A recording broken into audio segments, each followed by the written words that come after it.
un mécontentement coupable. Psaume 78, verset 18. Dans leur cœur, ils ont mis Dieu au défi en réclamant à manger à leur goût. Auditeurs de Pain Divin, je vous salue dans le nom précieux de Jésus-Christ. Dieu avait conduit les Israélites hors d'Égypte et à travers la mer Rouge. Confiants, ils étaient en chemin vers la terre promise. Après tout, elle leur était promise. Mais en route vers l'abondance de Canaan, ils devaient traverser un désert. L'étendue sauvage n'était pas à leur goût.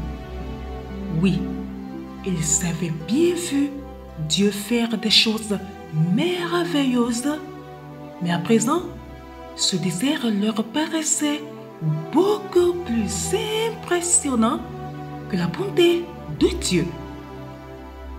Était-ce un problème de mémoire courte, une faiblesse de la nature pécheresse, l'habitude de se plaindre?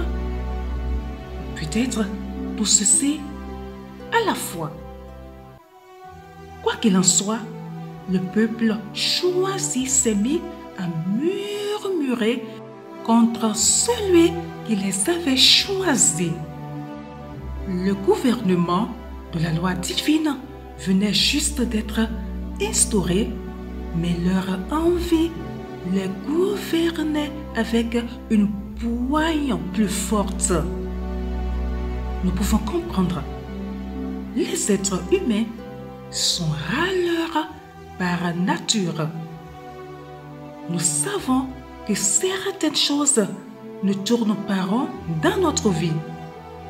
Nous vivons dans un monde déchu, mais nous en attendons de bonnes situations. Allez savoir pourquoi. Quand nos désirs ne sont pas satisfaits, nous crions à Dieu de manière intempestive. Il s'est déjà bien occupé de nous par le passé, mais nous avons la mémoire courte. Il a fourni de la manne, mais nous voulons autre chose à présent. Il nous a créés pour servir ses desseins, mais nous avons nos propres projets. Alors, nous défions l'autorité divine. Quelle situation absurde! Des êtres humains errants, miraculeusement délivrés d'un esclavage accablant, nourris d'une nourriture céleste et promis à la victoire. Et nous n'apprécions pas notre situation. Chaque fois que nous demandons « Seigneur, pourquoi ça tombe sur moi ?»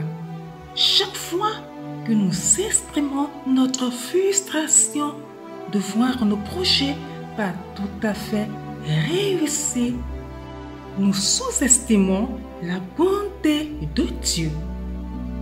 S'il nous arrive de penser que le libérateur, sauveur, rédempteur, vainqueur, guide et protecteur nous a abandonnés, peut-être devrions-nous nous demander qui a mal compris la situation, lui ou moi? Le secret du contentement, bien-aimé, c'est de réaliser que la vie est un don, pas une droit. Bonne méditation à vous. Shalom.